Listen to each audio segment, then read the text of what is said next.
진행을 맡은 MBC 라디오에서 밤에 FM 영화음악 만드는 김세일입니다. 반갑습니다.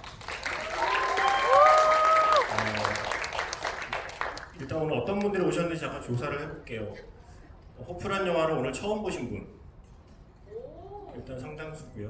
그리고 일단 2번 이상 보신 분 N차 6번이요. 네. 그럼 뭐 다 건너뛰고 10번 이상은 없겠죠? 10번 이상 있어요?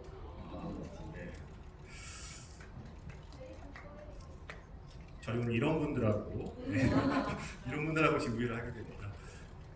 자, 일단 정호연 배우님은 지금 이 호프 때문에 관객들과 만나고 있는데 황도혁 감독님, 이정재 배우님은 오랜만에 이 관객이 모인 극장에 오셨을 테니까 일단 한 번씩 간단한 인사와 또 소개 부탁드리겠습니다.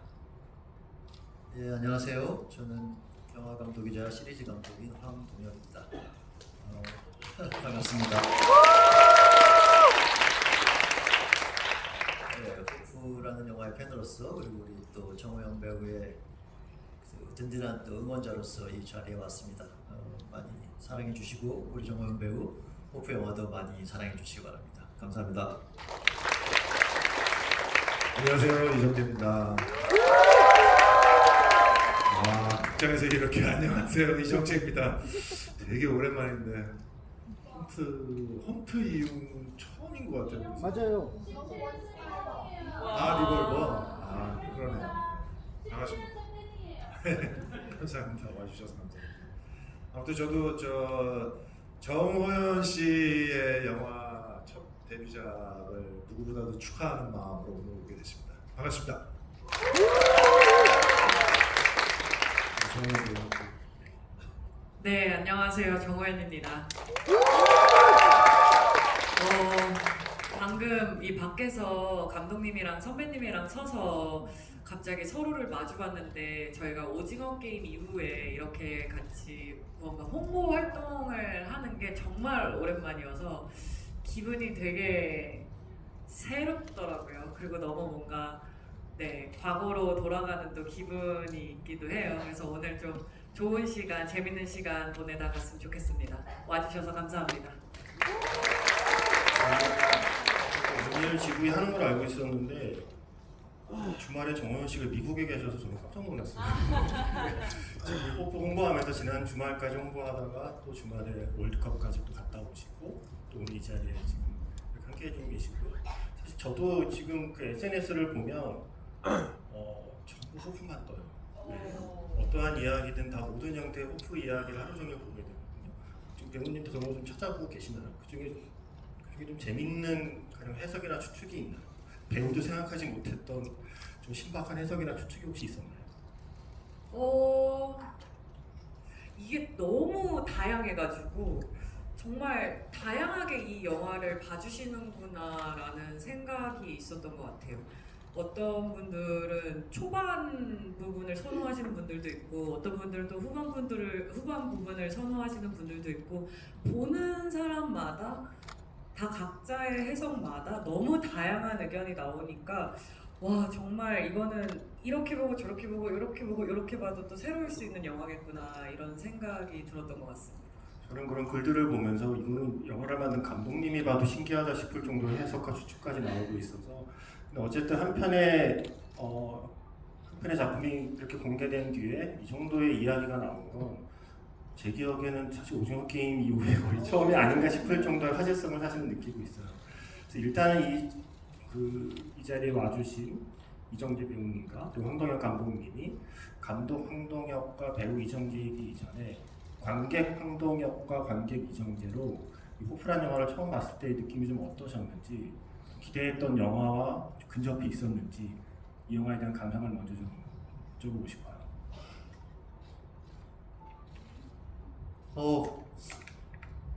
저도 이 영화에 대한 많은 이야기들이 이미 영화가 개봉한 지 이제 일주일인데 어마어마하게 나오고 있는 거를 알고 있고 다른 아이들은 어느 정도 논란과 해석과 많은 호불호들 이런 기사들도 많이 보고 좀 접하고 있는데 저는 이게 시사회에서 처음 봤는데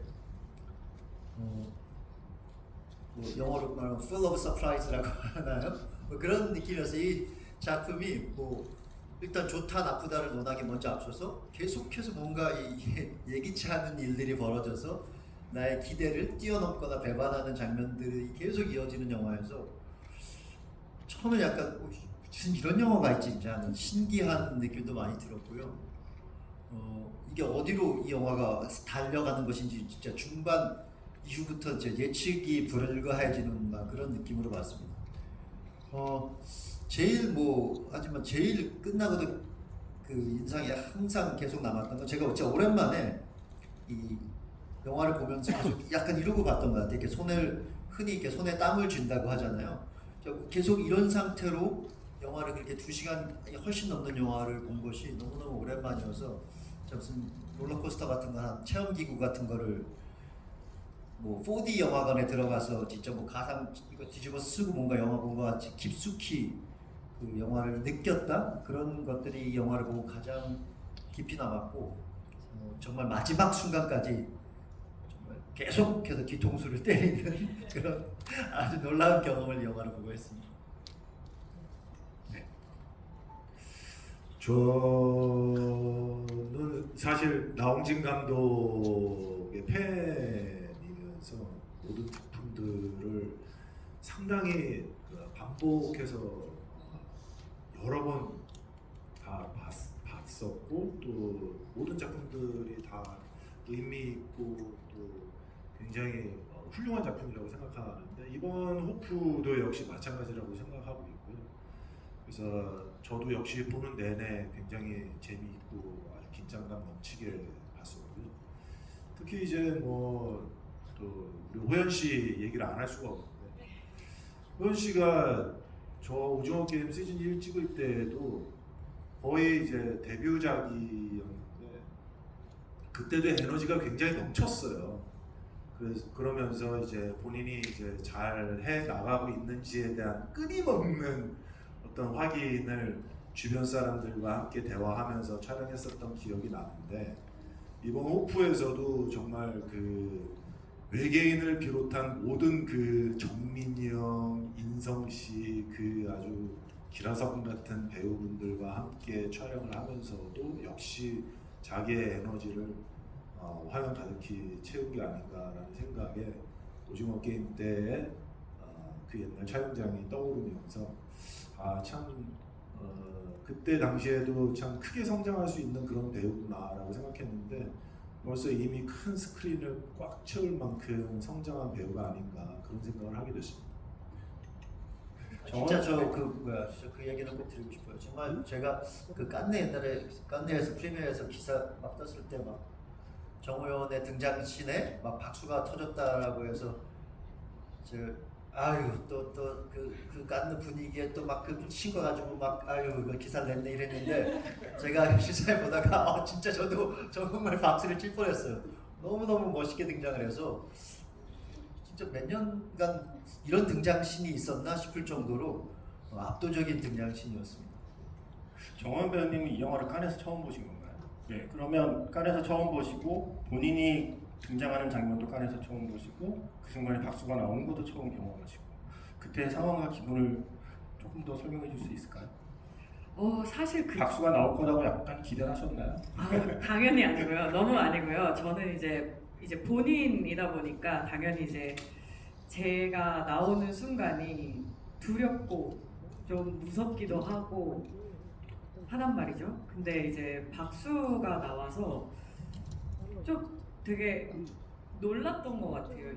이게 도대체 무슨 상황인지도 사실은 잘 모르겠었고 그냥 하고 그리고 순식간에 좀 지나갔던 것 같아요. 그리고 나서 너무 많은 이제 이거에 관련된 질문을 받으니까 그냥 너무 사실 감사하고 그리고 그 씬 자체도 저는 나홍진 감독님이랑 또 황정민 선배님께서 초반에 그런 긴장감을 또 만들어 주셨기 때문에 관객분들께서 그런 제 등장했을 때 또 그런 기분을 느끼시는 거라고도 생각을 하고 또 그 씬을 준비하기 위해서 정말 많은 6개월간의 프리 과정을 거쳤거든요. 총기 연습부터 운전 연습부터 해서 그래서 그것에 대한 스스로의 뿌듯함도 분명 남아있는 씬인 것 같아요. 제가 아까 조금 전에 황동혁 감독님 얘기에 살짝 공감하는 게 저도 2016년에 깐네 딱 한 번 가봤는데요. 그 전에 깐네에서 나오는 기사를 제가 검증할 방법이 없잖아요. 그래서 기립박수 나오면 되게 대단한가 보다 생각했는데 웬만한 영화는 다 기립박수가 나오더라고요.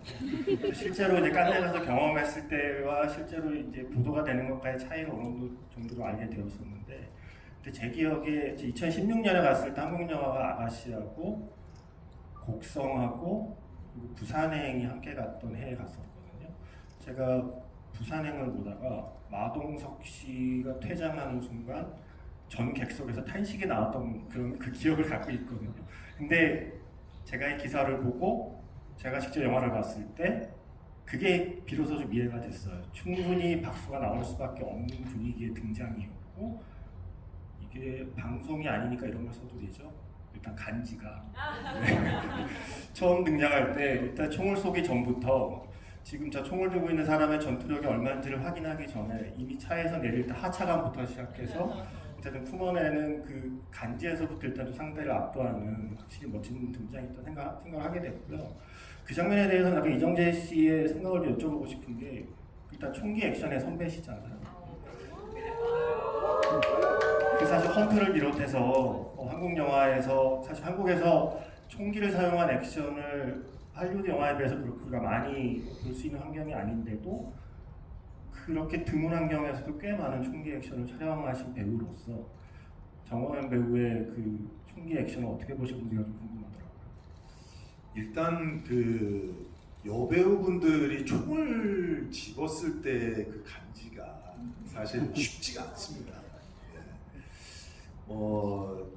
아니 뭐 배우가 뭐 총 정도 하나 드는 게 뭐가 그렇게 대수야라고 생각하실 수도 있지만은, 어울리는 배우분들이 있고 약간 좀 이렇게 뭐가 이렇게 좀 불편해 보이지, 혹은 좀 잘 안 어울려 보이지 않은 배우분들 더러 있거든요. 근데 정호연 씨는 그 큰 장총이 너무 자기 정말 진짜 한 10년 동안 등에 지고 메고 옆구리에 차고 앞에 메고 다녔었던 어떤 자기의 개인 화기 같은 느낌이 들 정도로 완전히 찰떡이어서, 저 들고 이렇게 만지고 뭐 쏘고 연습하고 이런 그 시간들을 굉장히 오래 함께 했었던 것이 화면에서 그냥 딱 보이더라고요. 그래서 사실 그리고요, 생각보다 굉장히 많이 무겁습니다. 그래서 저도 남자인데도 불구하고 이렇게 빨리빨리 들고 뭐 그걸 뛴다든가 이런 것들이 사실상 그렇게 쉽지는 않아요. 근데 영화에서는 굉장히 긴박하게 보여야 되고 되게 아주 위험스럽게 보여야 되기 때문에 굉장히 민첩하게 움직여야만 그렇게 또 화면에서 잘 나오거든요. 그래서 그게 이제 얼마나 힘들다는 거를 배우들은 좀 알아요. 근데 호연 씨가 아주 그런 거를 너무나도 잘해 주셔서 너무나도 더 멋있었죠. 근데 제가 얼핏 인터뷰에서 보기에 그 장면 20번 찍었다는 게 맞아요? 차에서 내려서 총 쏘는 것까지. 네, 거의 마스터 개념으로 차에서 내려서 차에 다시 타기까지를 마스터로만 일단 20테이크였던 거고, 나머지로 이제 정말 홍 감독님이랑 나 감독님이, 홍경표 촬영 감독님이랑 나홍진 감독님이 그 정말 좋은 첫 등장을 선사해 주시고자 다양한 앵글로 그리고 다양한 이제 인서트들로 촬영을 해주셨기 때문에 사실 총 찍은 것만 하면은 20테이크는 훨씬 넘죠. 근데 그 마스터만 이제 20테이크 이상이라고 하는 거고, 정말 오래 거의 하루 정도 찍었던 것 같아요. 네, 그 등장씬만 그 정도로 공을 많이 들여주셨어요. 이게 사실 호프라는 영화는 개봉 전부터 워낙 많은 소문과 그 소문 속에 기대를 하게 되는데, 사실 기대하게 되는 포인트는 이건 역시 방송이 아니니까 편하게 말씀드리면, 저희끼리 그냥 저희 같이 일하는 사람끼리 만나서 이야기하기에 나홍진이랑 홍경표에 또라이랑 또라이가 만났어요. 여기서 말하는 또라이는 굉장히 좋은 뜻으로 예술하는 사람에게 또라이는 저는 굉장한 칭찬이라고 생각해서 쓰는 말입니다. 한국 영화 최고의 또라이가 만나서 대체 무슨 영화를 만들어낼 건지 너무 기대되가 사실은 우리끼리 많이 하는 이야기거든요. 근데 방금 말씀하신 것처럼 그 두 사람의 합이 어쩌면 그 장면 하나를 20테이크를 찍어내서 정호연 씨의 멋진 등장을 만들어내지 않았나 싶고요. 근데 많은 인터뷰에서 운전면허 딴 거랑 또 총기 액션 연습하는 게 힘들었다는 얘기는 하셨는데 제가 영화를 보면서는 제 눈에는 자전거 타는 장면이 제일 힘들었을 것 같거든요. 그 장면은 안 힘드셨어요? 힘들었습니다. 그게 일부러 고장난 자전거를 주셨거든요, 감독님이. 그래서 네, 일부러 이제 고장나 있어서 뭐가 하나가 빠져 있어가지고 그래서 사실은 영화에는 없는 씬이지만 또 그 가다가 그 논두렁에 빠지는 그 고물 이 자전거가 말을 안 들어서 이제 논두렁에 이제 빠졌다가 다시 끌고 올라가서 다시 가는 그런 장면도 있었는데 네 모든 씬이 쉽게 찍은 씬들은 없습니다. 네. 그래서 저 인터뷰 보면서 그래도 운전하고 총 쏘는 건 재미라도 있지 자전거 타는 건 재미없이 정말 힘만 들었겠다는 생각을 좀 했었고요. 그리고 아무래도 황정혁 감독님은 정호연 배우님의 데뷔작을 함께 하신 또 감독님이시고 이번에 영화 데뷔작을 이제 극장에서 보시게 되어서 어쩌면 새벽이라는 캐릭터를 연기하는 정호연과 그리고 성애라는 캐릭터를 연기하는 정호연 사이에 글쎄요 감독님 눈에만 보이는 어떤 성장과 변화가 좀 있었을까? 이런 정호연 배우의 데뷔작을 찍은 감독으로서 이 작품을 보는 좀 특별한 소감이 있었을까 하는 생각도 좀 하게 되더라고요. 사실 좀 의외였어요. 그 나우진 감독님이 그 정호연 배우를 저도 오징어 게임 하나밖에 이제 사실 볼 게 없는 그 레퍼런스가 없는 배우인데 캐스팅을 하신 건 저는 그래서 캐스팅했다고 했을 때 맞는 역이 사실 새벽에 가까운 역일 줄 알았어요.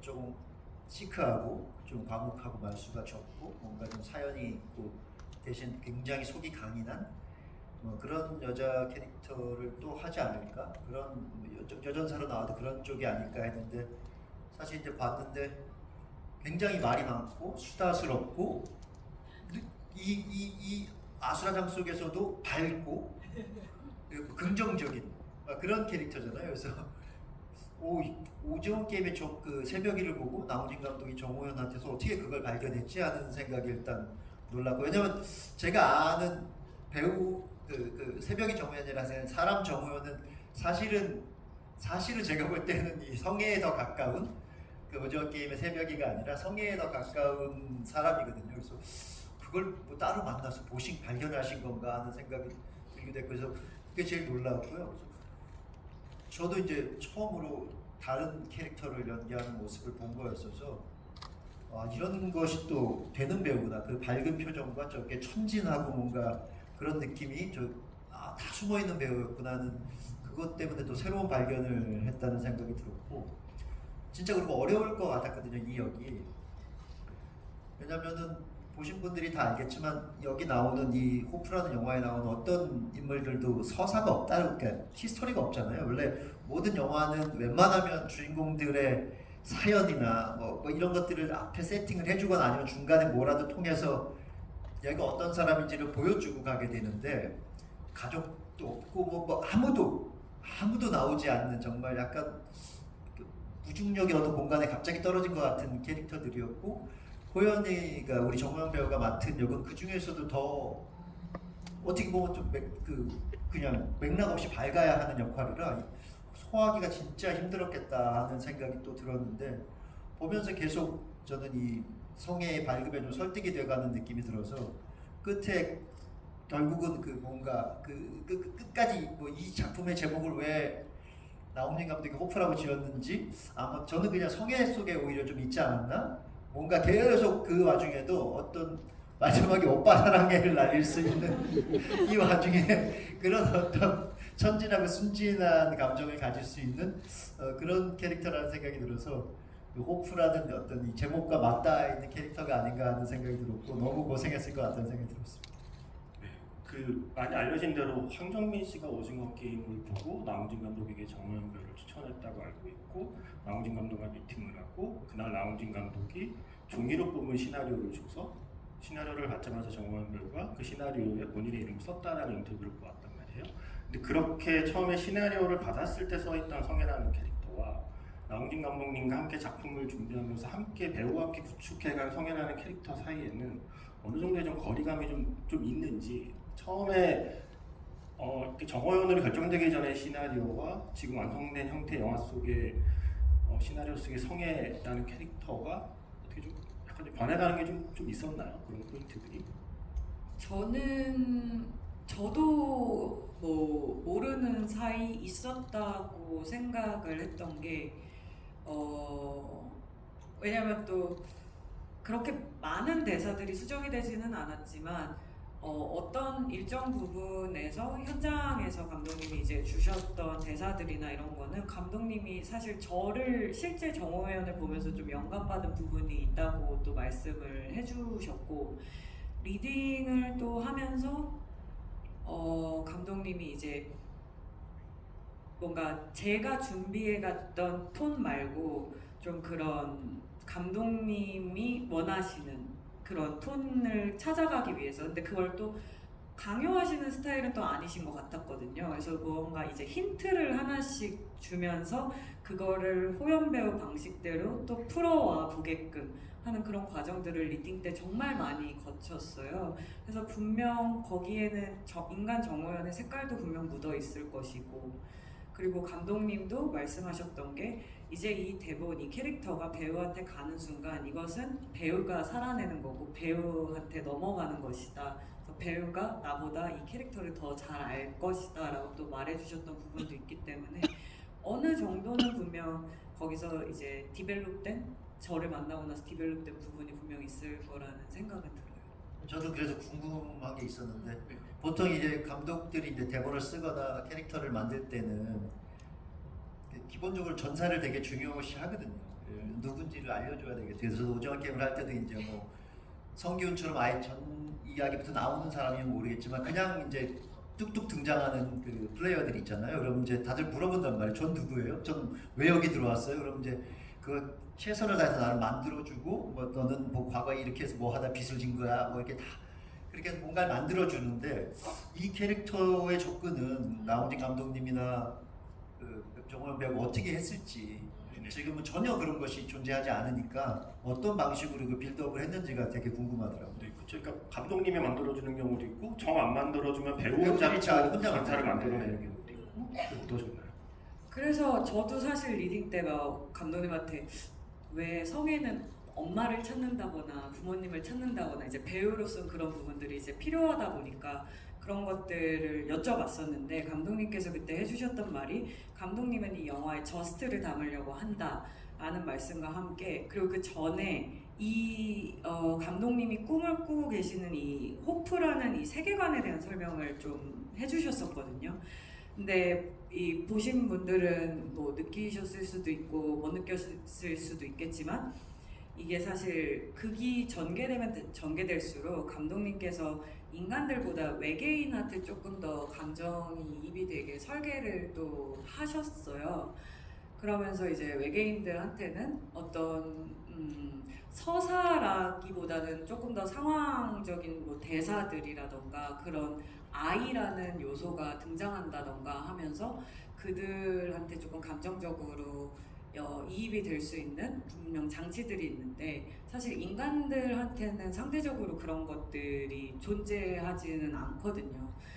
그 중에서도 사실 이제 성애라는 인물이 되게 정보도 없이 그런 어떠한 굉장한 선의 정보가 없는 상태에서 갖게 되는 굉장히 강렬한 그 선의를 가지고 굉장히 직선적인 분노를 내는 캐릭터라는 이제 얘기들을 감독님하고 했었어요. 그래서 내가 지금 이 작품에서는 무언가 이 캐릭터의 전사와 무언가 뭐 각 관객들이 제 감정을 따라서 간다기보단 내가 이 세계관에서 해야 되는 역할, 내가 정확한 목표 이 하나를 가지고 가야 되는구나. 그래서 조금 더 단순하게 접근을 해야겠다. 이 캐릭터의 복잡성을 넣으려고 한다기보단 이 다양한 인간들이 갖고 있는 모습 중 선의 그리고 직선적인 분노 이걸 가지고 끝까지 달려가 봐야겠다라는 생각으로 좀 접근을 했었던 것 같아요. 지금 감독님 해주신 것처럼 이따 이정재 배우님도 직접 물어보고 싶으신 그 질문을 준비해 주시면 되고요. 그래서 저는 방금 말한 그런 캐릭터에서 나온 제가 좋아하는 대사는 그거예요. 아무리 괴물이어도 그러면 안 되는 거예요. 저는 그 대사 너무 사랑해서 사실 그 대사를 나는 그 시퀀스를 보기 위해서라도 사실 한 번 더 보고 싶다는 마음이 좀 들 정도의 장면이었고요. 이건 정말 그냥 저의 개인적인 쓰잘데기 없는 그 궁금함인데 혹시 성애는 이 사건이 일어나기 전에 혹시 성기를 좀 좋아했을까요? 제가 약간 뉘앙스가 성애는 일단 제가 보기엔 얼빠 같고요. 네.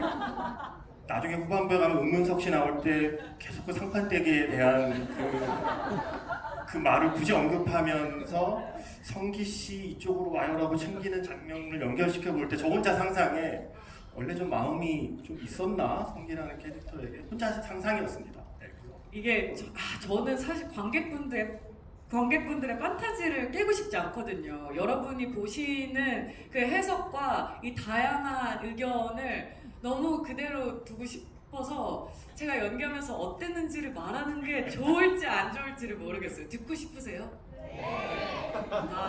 그러면 저 그럼 이거는- 지금 하는 얘기는 네, 지금 여기 계신 분들만 아는 걸로. 네. 네. 저는 그렇다고 생각하지 않았습니다. 저는 굉장히 어쨌든 이 마을에서 굉장히 일을 잘하는 정말 믿음직스러운 친구라고 생각을 했기 때문에 어떻게 보면 그 성기물이라고 불리우는 그분들을 동네 바보 오빠들 정도로 솔직히 생각을 하고 그 인물 관계도를 쓸 때도 그렇게 설정을 하고 했습니다. 오빠 안 사랑하는 거네요.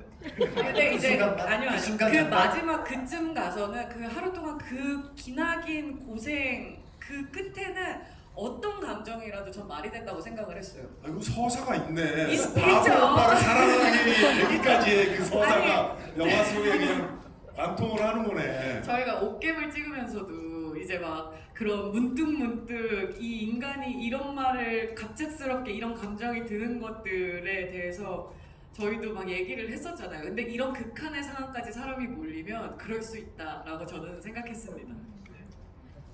그리고 사실은 저는 아까 그 오징어 게임에서의 캐릭터와 정반대라고 말씀하셨는데 그러다가도 오빠 사랑의 뒤에 여기다 영화를 봤으니까 조인성 씨 퍽한 뒤에 얼굴에 피가 튄 채로 멍하니 바라보는 그 표정만큼은 오징어 게임에서 봤던 새벽이의 표정과 닮아 있다는 생각을 혼자 했었어요. 네, 그래서 그 장면도 다시 봐야 되는구나. 네, 이 영화를 다시 봐야 될 이유가 어쨌든 두 가지가 더 있네요.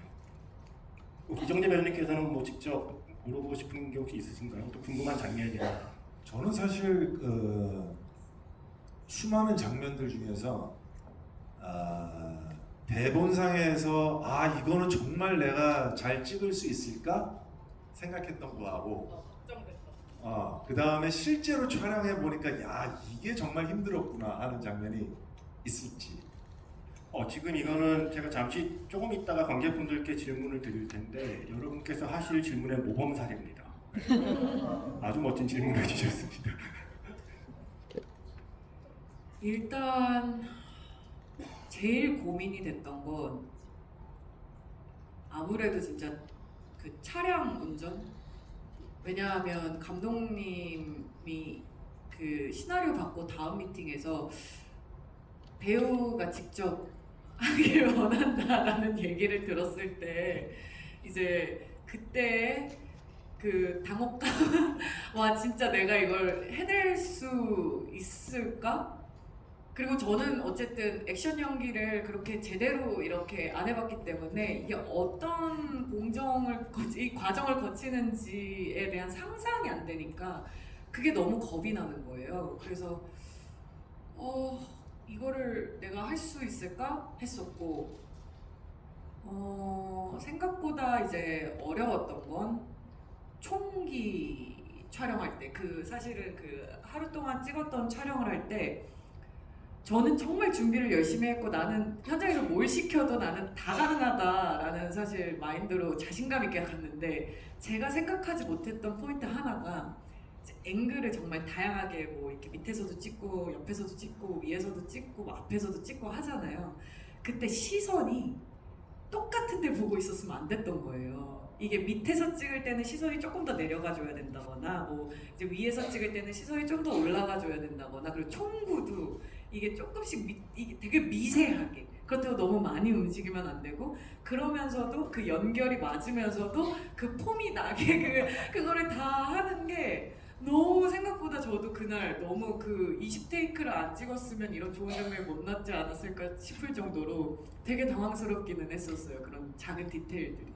저는 그걸 알고 있었거든요. 이게 찍을 때 이제 저한테 얘기를 해줘서 직접 그걸 다 연습하고 있다 그러고 막 그 고생하고 있는 걸 제가 알고 있어서 이제 직접 운전하는 걸 알았는데 그래서 극장에서 제가 진짜 눈을 막 이렇게 부라리면서 직접 운전 하나 이렇게 쳐다봤는데 잘 안 보이더라고요. 이게 생각보다 이렇게 잘 보이는 컷이 별로 없었어요. 그렇죠? 본인은 그런데 불만이 없었어. 아 그렇게 미친 듯이 진짜 저걸 내가 다 했는데 와 이렇게 제대로 안 나오나? 막 이런 불만. 그런 거는 없었어요. 그런 거는 없었고 그냥 뿌듯했어요. 그래서 사실 막 그 제가 진짜 운전 중에 뿌듯했던 게 그 골목에서 나오면서 딱 이렇게 드리프트 하는 거랑 하나는 이제 뒷모습밖에 사실 안 나와요. 그래서 관객분들은 그리고 심지어 이제 정민 선배한테 포커스가 가 있어서 저를 보고 계시지도 않으실 건데 이제 선배가 이제 바깥으로 나와서 몸을 빼서 이제 총을 쏠 때 그 스피드감이 그게 진짜 사실은 빠른 거거든요. 근데 진짜 그 주위에 미술도 이렇게 다 그 난장판을 만들었어야 되니까 미술들도 있는데 그 정확한 위치로 그 스피드를 내면서 일정하게 가줘야 됐었어요. 근데 그거를 또 해내는 제 뒤통수를 보면서 뿌듯함을 느끼는. 네. 지금 제가 여기서 말씀하시는 동안 정재 배우님 표정을 보는데 아 이제 네가 그걸 아는구나. 나는 뭐 해봤지 라는 느낌도 약간 보입니다. 네. 이거는 사실 여기 허연 배우님이 계셔서 여기 현장에 우리는 없었으니까 이건 그냥 그 느낌이 그냥 궁금한 게 있어요. 저는 다른 뭐 수많은 훌륭한 배우들이 있지만 이면식 배우님의 연기를 앞에서 지켜보는 건 어떤 느낌인가요? 그 장면의 그 연기를 저는 그게 되게 궁금했어요. 그러니까 전설 속에 나오는 유니콘 같은 분이시거든요. 저한테, 저희 세대한테 그렇잖아요. 그쵸? 저희가 사실 완전 그 선배님의 이제 활동 완전 많이 하실 때 TV를 보던 또 세대는 아니니까. 근데 이 어마어마한 카리스마와 이 유머와 현장에서 굉장히 여유가 넘치시고 그 긴 대사를 또 하는데도 정말 그 저희 옥겜에 보면 또 오영수 선생님 그 독백하셨을 때 보는 것 같은 그런 느낌을 또 되게 받았습니다. 저는 약간 그 예전에 플란다스에 계에서 보일러 김씨를 연기하신 변희봉 선생님이고 보일러 김씨의 비견할 캐릭터 하나가 이번 영화에서 좀 탄생한 게 아닌가라는 생각하면서 그 장면을 봤고요. 그 질문 한 번 드리고 관객분들께 질문 기회를 드리겠습니다. 많이는 못 드리겠지만 질문 준비해 주시고요. 그 정재 배우님은 이 영화 어쨌든 뭐 호연 배우님 출연 분량을 포함해서 전체적으로 영화에서 그래도 좀 이 장면은 정말 인상적이었다. 이 장면은 정말 좀 마음에 든다. 이 장면은 좀 내가 오래 기억에 남을 것 같다는 순간들이 좀 있었나요? 아니 오늘 이제 오기 전에 같이 이제 식사하면서 이런저런 이야기를 나눴지만 그 중에서 이제 모든 장면들이 굉장히 공들이고 또 굉장히 난이도가 높은 장면들을 어마어마하게 준비해서 그거를 현장에서 구현해서 찍어낸다라는 거는 또 이건 좀 차원이 좀 다른 문제거든요. 더군다나 이제 야외 촬영할 때는 그 시간대의 광선이 다 다른데 홍경표 촬영 감독과 나홍진 감독이 그 계산까지 다 맞춰가면서 석양과 뭐 혹은 이제 해가 뜰 때라든가 뭐 이런 그 시간대를 다 맞춰가면서 촬영한 게 너무 화면에서 너무 보이기 때문에 어마어마하게 큰 공을 들여가면서 찍은 게 영화 곳곳에 나와 있어서 어떤 장면 하나가 정말 그 눈을 사로잡는다라고 딱 찍기가 어려울 정도고요. 그냥 굳이 말씀드리자면은 그냥 첫 커트에서 그 색감과 그 온도가 색 온도가 너무 와 이거 정말 미쳤구나 그래서 첫 장면서부터가 좀 압도당한 것 같아요 저는. 저도 그거 기억이 나는 게 하나 있는데 뭐 다른 것들은 이미 너무 말이 뭐 많이 나와서 뭐 멋있는 액션이나 저는 이게 나홍진 감독의 인장이구나 하는 게 느껴진 씬이 하나 있었어요. 그 은문석 씨가 등장해서 그 황정민 배우 그 범석이와 저희 이상희 선배가 연기했던 둘을 같이 데리고 자기가 이제 외계인 시체가 자기네 집 창고에 있다고 해서 데려가는 장면이 있는데 이제 창고에 들어가서 어디 있냐 했더니 냉동고에 있다고 하잖아요. 그러면서 이제 뭔가 거기서부터 되게 이상한 귀기 같은 게 느껴지고 은문석이가 뭔가 저지를 것 같은 그리고 냉동고에서 뭐 어마어마한 게 튀어나올 것 같은 이상한 긴장을 만들어내는데 진짜 어떻게 보면 굉장히 단순한 씬인데 거기서 이제 황정민 선배가 연기를 하는 방식과 막 그 표정과 그리고 뭐 그 이상희 선배가 그 등을 들러 이렇게 따라 들어가는 장면과 저도 그 장면. 네, 거기서 그걸 잡고 있는 약간 이 지켜보는 듯한 앵글과 뭐 이런 게 어우러져 가지고 어마어마하게 서스펜스가 있는 장면이 되는 거예요. 그 장면 하나가 너무 단순한 장면인데, 그래서 야 나홍진 감독은 결국 아무것도 안 나오잖아요. 그냥 그 외계인이 나오는 건데 별일이 벌어지진 않는데, 야 이런 장면 하나에 이런 서스펜스를 만들어낼 수 이거 거의 무슨 본능의 영역에 가깝지 않나 하는 생각이 들 정도였어요. 이 사람은 이런 게 아예 본능의 DNA에 장착되어 있는 사람이구나 하는 생각이 들어서 되게 부럽다는 생각이 들었어요. 그 장면을 보고 이거 진짜 신기한 능력을 가지고 있다라는 생각이 드는 장면이었어요. 아니 그 정진 선배님이 해주신 말씀에 저도 너무 동의했던 게 저도 이제 사실 그거는 드론샷 첫 장면은 그 두 개의 산 봉우리 사이로 이제 드론샷으로 찍는 건데 그건 제가 본 촬영분이 아니잖아요. 근데 그걸 딱 보는 순간 아 우리가 이 허구의 호포항으로 관객들을 데리고 들어갑니다라고 그걸 그렇게 비주얼적으로 표현을 해주셨다는 게 되게 놀라운 저는 연출이라고 생각했었거든요. 그래서 그 말에 동의한다는 얘기를 하고 싶었습니다. 아마 이정재 배우님은 다만 안에서 구하소서에서 홍명표 감독님, 차정 감독님과도 같이 일했고 그 영화에서는 또 황정민 씨하고도 같이 연기를 했기 때문에 아 저들이 지금 저거 찍을 때 저러고 있었겠구나 머릿속에 그림을 그려가면서 또 영화를 보는 재미가 있지 않았을까 싶고요. 저는 계속 조인성 씨 스타일이 모자 쓰고 나온 스타일이 이렇게 나홍진 그렇죠. 그 모자 쓰는 이 스타일이 나홍진 감독님 스타일인가 홍명표 감독님 스타일인가 살짝 헷갈릴 정도로 되게 그 나홍진, 홍경표 두 사람의 스타일이 묘하게 조인성 그 배우의 스타일에 함께 있는 느낌을 좀 받았습니다. 일단 관객 질문을 좀 받아보고 와. 자, 일단 이 마이크 어디 있어요? 예, 일단 여기 예 한 열씩 기회를 드릴게요. 네. 시간이 많지 않아서 질문 압축해서 부탁드립니다. 이정재 배우님 혹시 황정민 배우님 욕하시는 장면 대사인 것 같아요? 애드립인 것 같아요? 같이 신세계도 찍으셨으니까 아실 것 같아서 좀 질문 드리고 싶고, 그리고 감독님 혹시 그 외계인은 특수 분장인 것 같나요? CG인 것 같나요? 정민이 형은 사실은 그 실생활에서 욕을 그렇게 많이 하지는 않습니다. 네, 그냥 해봤자 우이씨 정도. 근데 이제 영화상에서 이제 캐릭터의 표현이라든가 뭐 혹은 이제 약간의 그런 재미를 위해서 욕을 좀 많이 사용하시는 것 같은데 그것도 본인이 그렇게 하고 싶어서 하는 것보다는 연출자의 어떤 그런 요구로 인해서 하는 것 같아요. 그래서 뭐 여러분들이 많은 분들이 오해하실 것 같은데 실제로 그 형은 일상생활에서 그렇게 욕을 많이 사용하지 않습니다. 외계인이 특수분장이야 CG냐라는 데 오히려 은문석 씨가 뭔가 특수분장을 하는 게 아닌가 하는 생각이 좀 들었어요. 저는 은문석 씨를 TV에서 많이 봐서 아는데 몰랐어요 한동안.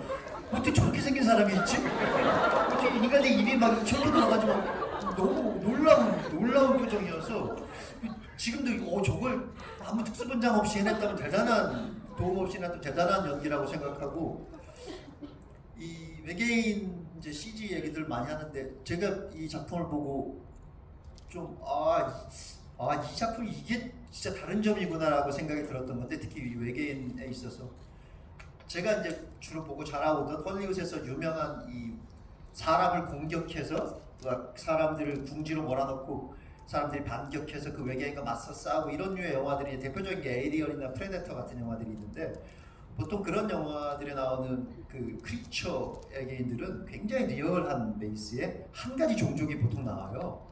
그래서 똑같이 생겨준 걔들은 그 막 공격하고 그런 외계인들이 보통 공포의 대상으로 그려지면서 그런 이 호프 같은 보통 장르에 등장하는 외계인 어떤 형태인데 이 호프에는 그 흔히 얘기하는 그 스페이스 오페라 같은 예를 들면 가디언즈 오브 갤럭시나 뭐 스타트rek이나 스타워즈 같은 아니면 뭐 마블 영화에 뭐 그런 약간 판타지 모험극의 SF에 어울리는 그런 다양한 생김새의 그런 외계인들이 등장한다는 게 이제 차이점인데 배경 자체는 실제로 보면은 되게 리얼한 그 프레데터 같은 그 숲속 막 이런 공간인데 등장하는 외계인은 그런 리얼한 한 종족의 외계인이 아니라 스페이스 오페라물에서 나오는 약간 판타지형의 이 외계인들이어서 그래서 아마 그렇게 좀 CG가 많이 나오지 않았나. 원래 그런 류의 외계인들은 그런 판타지물에서 등장하는 다양한 종족이기 때문에 근데 그것 자체가 저는 나홍진 감독의 대단한 모험이자 도전이라고 생각을 했어요. 왜 모를 리가 없잖아요.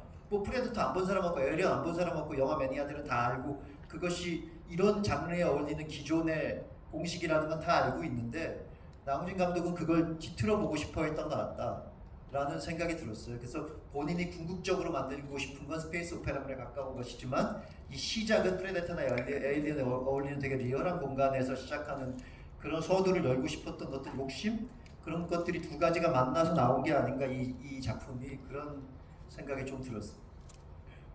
영화 속에 나오는 대사를 빌려 표현하면 그지 같은 상판대기는 특수분장 아닌 거죠. 그 함께 연기하신 배우님 것이 특수분장 아니고 그냥 문석 배우님 연기인 거죠. 문석 오빠는 이제 그 뭐 이렇게 분장이 있기는 있었어요. 이게 이빨이라던가 뭐 주근깨라던가 뭐 이런 얼굴의 음영이라던가 그런 것들에 대한 분장은 입은 스스로 움직이는 거 누가 이렇게 힐러라고 그러니까 그거는 연기를 하신 거고 대단하다. 네 이제 그 이빨 엄청 큰 이빨을 위아래로 끼워서 이제 말도 이렇게 나오기도 하고 표정을 지을 때도 그래서 이거를 익숙하게 만들어서도 연습도 엄청 하시고 많이 또 공을 들여서 만든 캐릭터예요 문석 오빠가. 이 감독님들이 문석 배우의 하관에 되게 감동을 받으셨나 봐요. 봉준호 감독님도 나홍진 감독님이랑 GV 할 때 하관이 배우가 하관을 그렇게 쓰냐고 막 이렇게 그 질문을 하던데 문석 배우님은 잠깐만요. 이제 가운데 그쪽에도 여기 가운데 계신 하얀 옷 입은 남자분 네네. 저 그냥 막 무작위로 고르는 거니까 나중에 질문 못 받으신 분 저를 저주하시면 네, 안녕하세요. 저 정호연 배우님한테 여쭤보겠습니다. 그 저는 이 영화 보면서 그 되게 캐릭터 대사 칠 때 뭔가 발음이 특이하다고 생각을 했거든요. 그래서 캐릭터 설정에 뭐 대사를 뭐 발음을 중요하게 한 게 있으신지 여쭤보고 싶어요. 그러니까 발음과 억양을 혹시 이거는 어떤 톤으로 좀 하는 게 좋겠다 뭐 이런 식의 얘기들이 있었나요? 아니요, 그 톤은 감독님이랑 얘기는 했었어요. 리딩서부터 이제 감독님이 제가 준비했던 톤보다는 한 톤 정도 더 높여서 해보자. 그리고 뭐 2톤 정도 더 높여서 해보자. 아니다, 한 번만 더 내려보자. 이런 과정들을 굉장히 많이 겪었었고 그리고 나서 현장에서도 그런 디테일을 잡고 후시를 하면서도 저희가 내려보고 올려보고 그리고 또 혼자 이제 여자기 때문에 제가 이제 하이톤을 쳤을 때 이제 남성 배우분들하고의 톤의 뭐 밸런스도 또 생각하셔가지고 또 후시 때 낮춰보기도 하고 했었는데 이 성애에 제가 아까도 말했던 그런 정보가 없는 상태에서 갖는 정말 강한 선의와 정의가 그런 굉장히 그런 직선적인 분노로 표출될 수 있었을 때 또 그게 굉장히 또 비호감으로 보이면 안 된다라는 또 감독님의 생각이 있으셨던 것 같아요. 그래서 뭐 그 지금 설정한 톤으로 가는 것이 이 캐릭터와 이 극에 필요한 일이다라고 판단을 해서 했고요. 뭐 억양이나 말투 같은 경우는 따로 저희가 얘기를 한 건 없었고, 사실 제가 그냥 평소에 소리 지를 때 뭐 말투 네 그런 거지 않을까요? 그게 특이해요? 제가 막 평소에 소리 지를 때 지금 생각해 보니까 평소에 그런 말투로 소리 지르는 거 들은 것 같아요. 갑자기 기억이 났어요. 억양 얘기는 약간 흥분했을 처음 때. 들어봐서. 저도 호프에서 호연 씨 연기가 본인 실제 모습으로 그냥 그대로 나온 것 같아서 되게 보기 좋았던 것 같아요. 왜냐하면은 이제 어느 작품 하나 정도에서는 자기의 본 모습이 가장 많이 들어간 캐릭터를 연기할 때가 있거든요.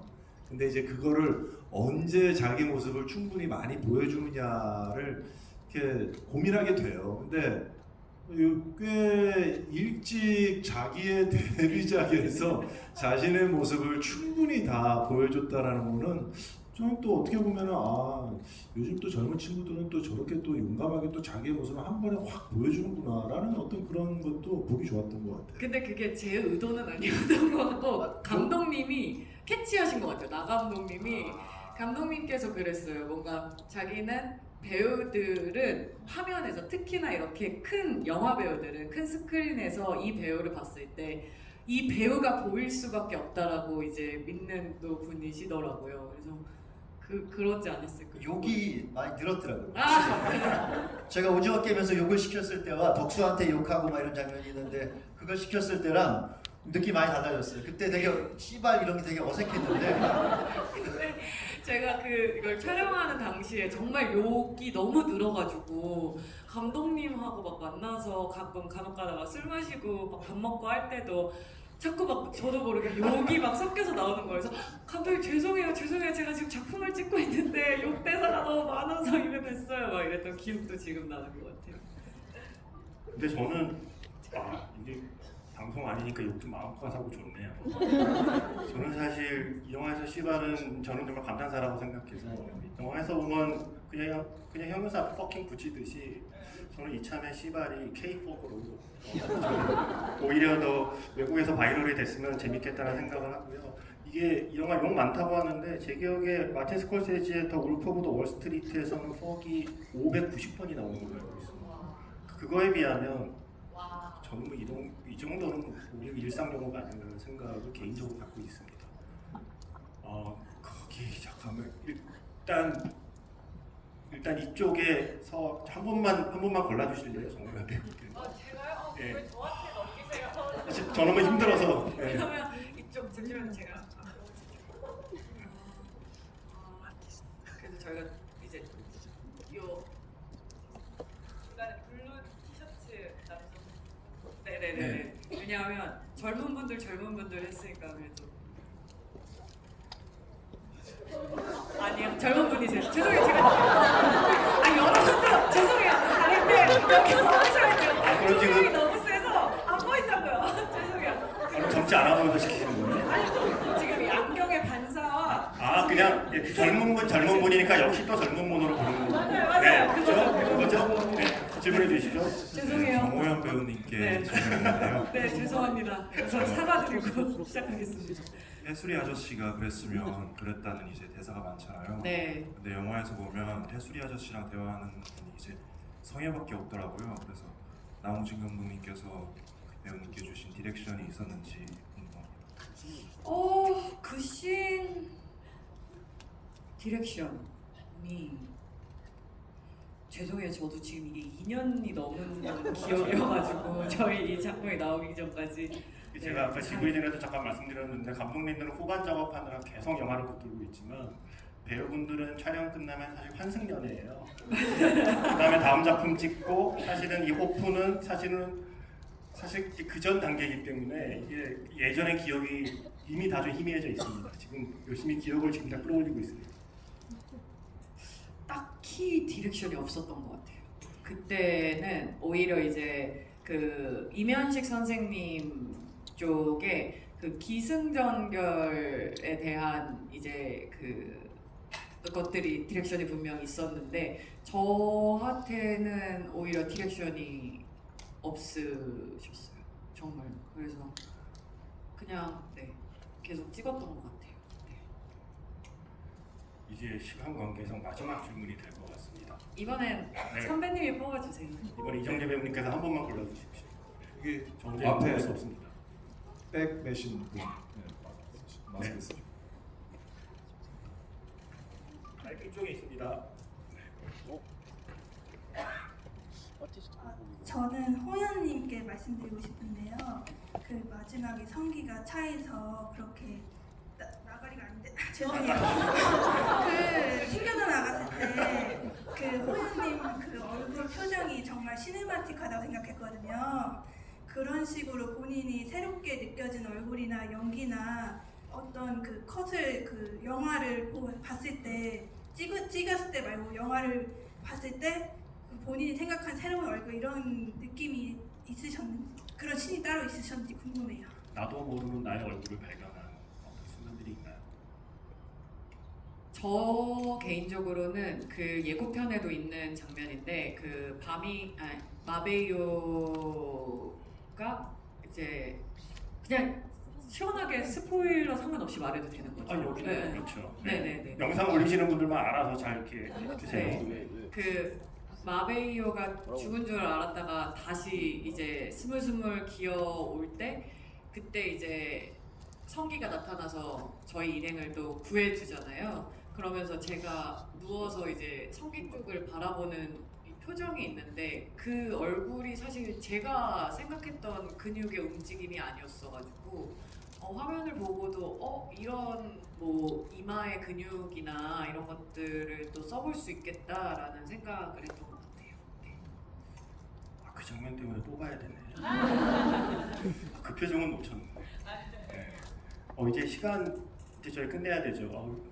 죄송해요. 이제 마무리를 해야 되는 시간이에요.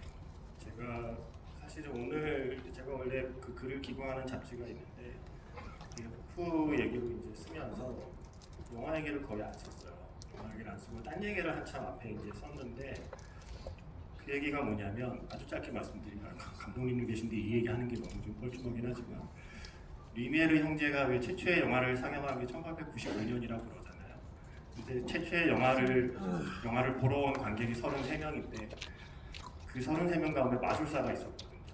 그 마술사가 영화를 보고 그 사람은 그걸 새로운 마술이라고 생각을 했죠. 그래서 이 카메라를 구해서 본인이 영화를 찍기 시작합니다. 그 사람이 누구냐면 조르지 멜리에스라는 영화 감독이고 지금 우리가 사용하는 거의 모든 편집 기법과 거의 모든 특수 효과를 100년도 전에 이미 그분이 다 만드셨어요. 그러니까 지금 흔히 말하는 장르 영화의 아버지라고 많이들 얘기하고 그 마틴 스콜세지가 그분을 존경하는 마음이 휴거라는 영화도 만드셨거든요. 근데 바로 그 리메르 형제가 최초의 영화를 상영하는 그 해 1895년에 미국에서 태어난 사람이 버스터 키튼이라는 배우예요. 성령이 너무 좋아해서 그 사람을 따라한 거잖아요. 그러니까 버스터 키튼의 원래 직업은 고개사거든요. 원래 고개사였던 사람이 카메라 앞에서 연기를 하면서 모든 액션과 스턴트를 와이어 없이 CG 없이 맨몸으로 다 했습니다. 제가 이 얘기를 왜 좋아하냐면 제가 좋아하는 영화의 본질을 생각하면 결국 영화는 마술사와 고개사가 만들어낸 예술이라는 생각을 하게 돼요. 그러니까 제가 어릴 때 처음 극장 가서 어떤 영화에 빠져드는 순간 지금도 가령 어떤 영화를 볼 때 이 영화가 왜 좋은지 이유를 찾을 수 없는데 그냥 그 영화에 사로잡히는 순간들은 우리가 마술을 볼 때나 아니면 고개를 볼 때 느끼는 본능적인 반응과도 비슷하다고 생각해요. 제가 프로 보면서 느꼈던 기쁨은 아주 오랜만에 어떤 마술과 고개로 시작되었던 영화의 본질을 저도 모르는 사이에 제 몸이 반응하게 만들어준 그런 도파민 가득한 영화였다는 게 제가 이 영화를 사랑하는 이유라는 걸 아무도 안 물어봤지만 이야기해봤고요. 그래서 이제 마지막으로 오늘 사실 평일 6시 반 상영이 시간 맞춰 오기가 쉽지 않은 시간인데 오늘 이렇게 자리를 함께 해주신 많은 분들께 한 번씩 마지막으로 인사 말씀을 부탁드릴게요. 이정재 배우님부터. 네, 오늘 이렇게 만나 뵙게 돼서 너무 즐거웠고 반갑습니다. 날씨가 좀 많이 안 좋은데 귀가 조심해서 잘 하시고요. 저는 또 뵙겠습니다. 감사합니다. 예, 이제 일주일 됐는데요. 예, 다음 주에 또 거미 인간이 몰려온다고 하는데 한국 영화의 호프를 관객 여러분께서 좀 잘 지켜주셨으면 좋겠습니다. 그리고 저는 이 영화 최고의 고개와 마술은 문석 배우의 입이라고